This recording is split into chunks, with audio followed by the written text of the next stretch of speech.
Ahojte, moje meno je Chodelka Peter, som internetový podnikateľ a blogujem na webe www.chodelka.sk.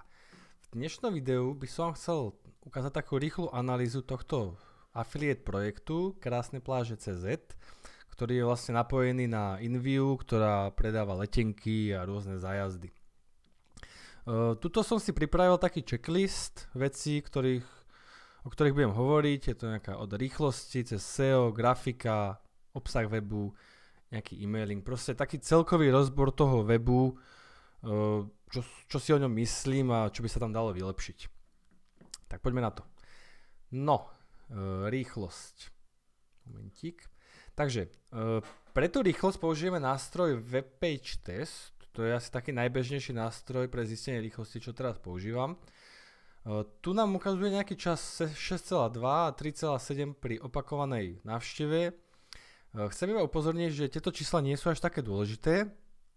Dôležité je, keď tuto prejdeme na Film Strip View, vlastne za aký čas sa tomu návštevníkovi zobrazí väčšina toho webu. Takže tu vidíme, za 2 sekundy ten návštevník uvidí 88% toho webu, čo si myslím, že je fajn. Dalo by sa na tom ešte trošku popracovať, ale inak si myslím, že ten čas je OK. Takže rýchlosť máme vybavenú, ideme na tú responsivitu. Pre zistenie, či ten web je použiteľný v mobilných zariadeniach, použijeme tool od Google Developers. Áno, tu nám ukazuje skviele, táto stránka je použiteľná v mobilných zariadeniach, takže super, web je responsívny, nemám čo dodať. No, ďalej prejdeme na SEO. Vlastne SEO sa delí na on-page a off-page, pričom on-page SEO to je všetko to, čo sa deje na tom webe. Začnem od takých základov, čo by ten web mal mať. Takže určite by ten web mal mať súbor robots.txt. Hej, tam napríklad dáme web stránky, ktoré by ten vyhľadávač nemal indexovať. To je fajn. Potom by mal mať určite sitemapu, aby vlastne uľahčila prácu tým vyhľadávačom. To má takisto. A čo ďalej? Ďalej, mal by mať každá stránka od hlavnej cez všetky podstránky jedinečný titulok, ktorý sa označuje title. Tuto vidíme, že to má, krásne pláže. Každá stránka a všetky podstránky toho webu by mali mať tzv. Description, kde vlastne to sa ukáže v tom vyhľadávači a malo by to nejako opísať, čo sa nachádza na tej web stránke. Tuto vidíme, na tej stránke je metaname keywords. Toto už trošku považujem za taký prežitok, to sa už väčšinou ani moc nepoužíva, takže ako môže sa to použiť, ale podľa mňa to je zbytočné. No, poďme sa ale pozrieť na ten titulok tej hlavnej stránky. Krásne pláže. Krásne pláže, vlastne ten titulok by mal obsahovať to kľúčové slovo, to hlavné kľúčové slovo, na ktoré sa chceme zameriať. Z tohto titulku si ja myslím, že autor tohto webu sa chce zameriať na kľúčové slovo krásne pláže. No a teraz chcem vám ukázať, ideme do S-kliku, návrh kľúčových slov a vidíme, že kľúčové slovo krásne pláže hľadajú 4 ľudia mesačne. Pôjdeme do Google AdWords a takisto. Krásne pláže hľadá 10 ľudí mesačne. Takže podľa môjho názoru kľúčové slovo krásne pláže nie je dobre zvolené, pretože ľudia proste toto kľúčové slovo nehľadajú. Ja by som odporúčal si zvoliť iné kľúčové slovo, a to napríklad najkrásnejší pláže, ktoré na Google hľadá už 140 ľudí mesačne, čo není veľa, ale ako je to o 130 viac ako krásne pláže. A na sezname vlastne hľadá najkrásnejší pláže takisto 140 ľudí. Hej, takže to už je nejakých 300 hľadaní mesačne a myslím si, že tam už je oveľa väčší potenciál. Takže určite by som poradil sa zameriavať na tie kľúčové slova, ktoré sú skutočne vyhľadávané. Krásne pláže slovo nie je vyhľadávané. No, poďme ďalej. Čo je dôležité pre to SEO, aby každý obrázok mal tzv. Alt tag. Vlastne tento Alt tag povie tomu vyhľadávaču, čo sa nachádza na tom obrázku. Takže pozrieme si, či tie obrázky majú Alt tagy. Tuto máme nejaký obrázok, Alt krásne pláže, takže myslím, že tuto je to v poriadku. Ďalej by mali byť správne použité nadpisy, vlastne H1 až H6. Tak, poďme na nejakú podstránku, napríklad Chorvátsko. Brela Rata Punta Chorvátsko. Tu si dáme View Page Source.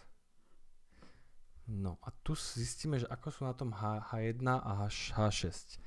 Takže tuto H1 vidíme, vlastne tá H1, to je taký hlavný nadpis tej podstránky a mala by byť iná na každej podstránke a mala by byť vždy iba jedna. Ale tu tá H1 je priamo to logo, čo si nemyslím, že je úplne najlepší nápad. Myslím si, že by sa tu mal skutočne dať text.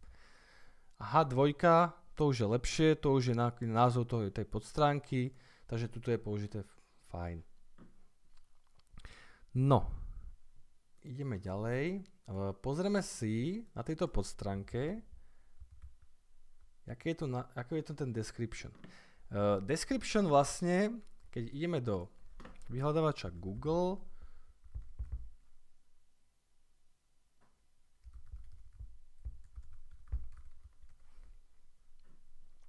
description je toto a titulok je toto.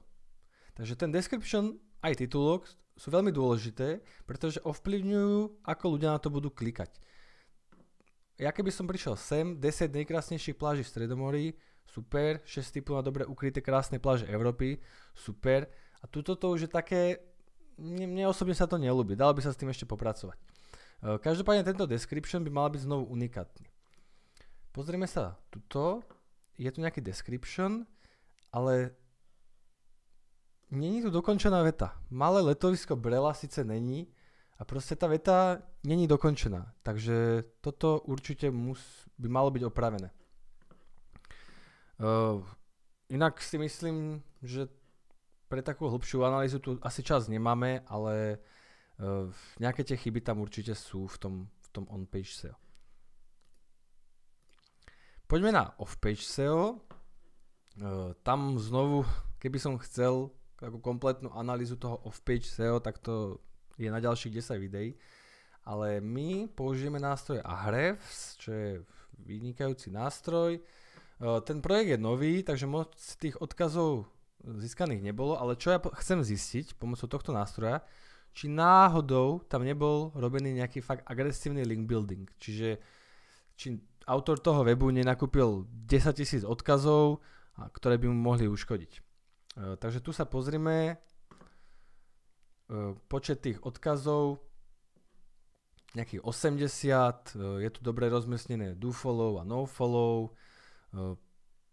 sú väčšinou z Čiech tie odkazy, vlastne tie texty odkazov sú rôzne, čo je dobré, takže tu si myslím, že to je fajn, pomaličky získavať spätné odkazy a tu nevidím žiadne nejaké veľké chyby. No, takže ďalší máme sociálne siete. Tuto hore v tej hlavičke máme 1, 2, 3, 4 sociálne siete. Hej? Facebook, Twitter, Google+, a Pinterest. Keď sa pozrieme na Facebook, tak to je celkom super. Je tu 176 lajkov, pridávajú sa tam príspevky, ľudia to lajkujú, to je nejakých 73 lajkov, super. Ale keď sa pozrieme na Google+, tak tu je jeden fanúšek. Ako ja nevidím dôvod, na čo by takýto web mal mať Google+. A to isté aj Twitter. Ako ja neverím tomu, že že na takomto webe získa autor toho webu nejaké konverzie alebo nejakých fanúšikov na Twitteri. 6 Twitterov, 13 following, 2 followery. Ako na čo? Treba sa zamerať na tie sociálne siete, na ktorých je vaša cieľovka. Čiže pre tento web určite iba Facebook zatiaľ. Všetky tieto ostatné dať preč, zatiaľ kašľať na nich. No, poďme sa pozrieť na grafiku. grafika v tomto prípade vlastne je tá WordPress šablona plus nejaké logo, farby. Mne osobne sa ten web celkom páči, pekné logo, je to celkom prehľadné, aj tie farby sú dobre zvolené, ten background je zvolený tak, aby som sa cítil ako niekde na dovolenke, niekde na pláži, takže tu si myslím, že tá grafika je fajn. UX znamená takú užívateľskú príjemnosť alebo užívateľský zážitok, tak by som to skôr pomenoval. Proste ako tomu návštevníkovi sa na tom webe pohybuje a či dokáže nájsť to, čo hľada. Tá navigácia je celkom v poriadku, aj keď neviem, či je úplne najlepšie tu dávať názvy tých štátov, pretože nie je to úplne prehľadné, ale ja si myslím, že OK. Tuto máme nejaký last minute, čo je super. Logo je naľavo, kde by malo byť. Paráda. Je tu nejaká drobečková navigácia, ako sa tomu hovorí, čo je v poriadku. Čo sa mi nepáči, je toto. Proste tu je nejaký banner, ktorý prekrýva tie ostatné prvky a tuto prekrýva ten Facebook. To skutočne nie je dobre vyriešené. To by sa malo zmeniť. Ale inak text je dobre čitateľný. Je tu nejaké aktuálne počasí, čo je veľmi prehľadné, obrázky. Ja si myslím, že nejaké veľké chyby tam nie sú. Akože určite sa dá s tým popracovať, ale inak ako ja som sa zorientoval celkom rýchlo. CTA prvky. Vlastne CTA prvky sú prvky na tom webe, pomocou ktorých vy dostanete tých ľudí na ten buď affiliate, vlastne tú affiliate web stránku, alebo pomocou tých CTA prvkov ich prinútite tých ľudí, tých návštevníkov spraviť nejakú akciu.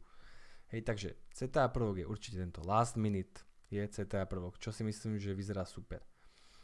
Keď tuto prídeme do toho Chorvátska, tak tuto je ďalší CTA prvok, čo vyzerá takisto dobre. Ale keď napríklad ideme do Francúzska, tuto je nejaká pláž.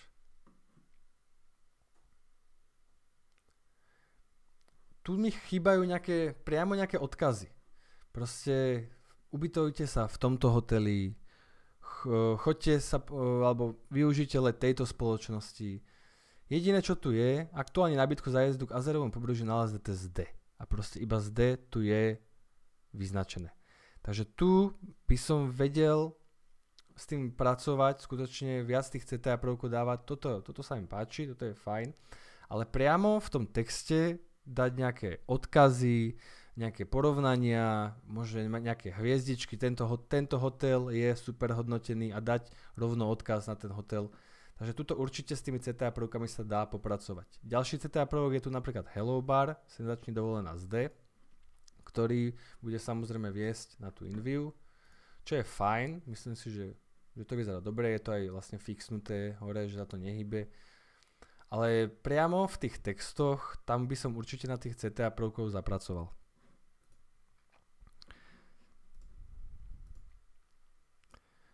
Obsah webu. Obsah webu je pri týchto magazínoch veľmi dôležitý. To je vlastne to, kvôli čomu tam tí ľudia chodia, pretože chcú nájsť nejaký jedinečný obsah. Ja keď prídem sem napríklad, na túto pláž Notre Dame, je tu síce text, ale mne sa to moc čítať nechce. Ja chcem proste nejaké tipy, kde mám ísť, čo tam mám robiť, kde sa mám ubytovať, už ako som spomínal. Takže niečo viac praktické. Ja by som tam dal možno nejaký checklist alebo do nejakého zoznamu praktické tipy, kde ísť, čo robiť. To mi tu chýba. Na druhej strane sa mi veľmi páči toto počasie, to je super, aj keď ja by som možno porozmýšľal, že či tých ľudí zaujíma, ako bude počasie na 4 dní alebo 5 dní dopredu. Mňa osobne by zaujímalo počasie na 3 mesiace dopredu, ale to je iba taká otázka, že či áno, či nie. Táto mapa znovu, aj toto je súčasť obsahu, super. Chýbajú mi tu fotky. Ako pri takýchto weboch, kde predávate zážitky, sú tie fotky veľmi dôležité. Veľmi sa mi páči kontaktná podstránka, tá je spravená veľmi dobre. Je tu vlastne autor webu Peťo Malec, super fotky, dá sa tu kontaktovať. Hej, je tu nejaký provozovateľ, takže to sa mi páči, ale myslím si, že priamo tie príspevky s plážami by sa dali ešte veľmi, veľmi vylepšiť. Malo by sa na nich zapracovať, skutočne čo najviac tipov tam pridať, fotky rôzne, také informácie, ktoré sú dôležité. Nielen text, hej, koho zaujíma, či kedy bola pôvodne založená nejaká pláž alebo nejaké miesto. Mňa osobne nie. Ja potrebujem vedieť, že či tam mám ísť kde na večeru, na výlet a takéto veci. Takže na obsahu určite zapracovať, aj keď si myslím, že potenciál tam určite je. Je to pekne spravené. No a posledná vec je e-mailing. Ja neviem, že či Peťo, vlastne, ktorý má na starosti tento web, má nastavený nejakú e-mailovú stratégiu, takže ja budem vlastne hodnotiť iba toto. Pomocou tohto on zbiera e-maily. Ja viem zo skúseností, že konverzný pomer takéhoto niečo v Sidebare je veľmi zlý, je úplne mizerný. Takže ja by som odporúčal buď nejaký pop-up okno, alebo nejaký lightbox, čo tu iba vybehne. Chcete zistiť, aký je 10 najkrásnejších pláží v Európe? Áno, zadajte svoj e-mail. Alebo kľudne to skúsi do toho Hello baru. Proste niekde inde ako do toho Sidebaru, pretože toto si moc ľudia nevšímajú. Pričom si myslím, že tento e-book, 10 najkrásnejších pláží v Európe, by mohol byť pre nich zaujímavý, keď už sa dostanú na ten web. Tuto som si pripravil priamo ten e-book, ktorý mi vlastne poslal ten software. Myslím, že pekná fotka, super názov. Ale keď ideme ďalej, tak toto pozadie ma proste šokovalo. To pozadie, to je hrozné. Nedá sa vôbec na nič na tom čítať. Bije to do očí. Ja by som najradšej zatvoril to okno a už nikdy ten e-book nevidel. Takže určite pozadie také, aby sa to čo najlepšie čítalo. Inak som si čítal ten text, aj keď je veľmi ťažko, ale čítal som si ho. Je to napísané pekne, ale trošku mi chýba znovu tam také tie výzvy k akcii. Napríklad celú pláž sme opísali v tomto príspevku, hej, kde prekliknem a dostanem sa už do príspevku na tú pláž. Proste ten e-mailing by mal znovu vlastne pracovať s tými ľuďmi a snažiť sa ich spraviť tú akciu, aby si cez ten váš web tí ľudia nejakú dovolenku na tej pláži objednali. Takže to bol e-mailing. A to bolo vlastne úplne všetko. Ja si myslím, že v tomto projekte je veľký potenciál. Určite by som s tým pokračoval. Peťo, ktorý má ten projekt na starosti, mi hovoril, že v tom utopil nejakých 8 000 korún, čiže 300 eur, čo si myslím, že pri takýchto obsahových magazínoch je veľmi málo. Páči sa mi aj obsah, na ktorom síce treba zapracovať, ale určite to je dobre našlapnuté. Páči sa mi, že Peťo komunikuje s tými ľuďmi priamo na webe. Možno by som tu dole pridal nejakú petičku, nejaký footer a vyriešiť také klasické UX veci, proste aby sa tým ľuďom čo najlepšie tam orientovalo, hej, toto nemôže prekrývať a dať tu nejaké tipy na hotely, na letenky, na výlety, kľudne na nejaké požičovne aut. Takže myslím si, že potenciál projekt má, nech Peťo na ňom pracuje a všetky odkazy na všetky nástroje a všetky tipy a odporúčania, ktoré som tuto v tom videu povedal, som zhrnul na blogu a www.chodelka.sk, takže tam už keď pôjdete, tam už si nájdete priamo ten článok a tam to všetko nájdete. Ďakujem a ahojte na budúce.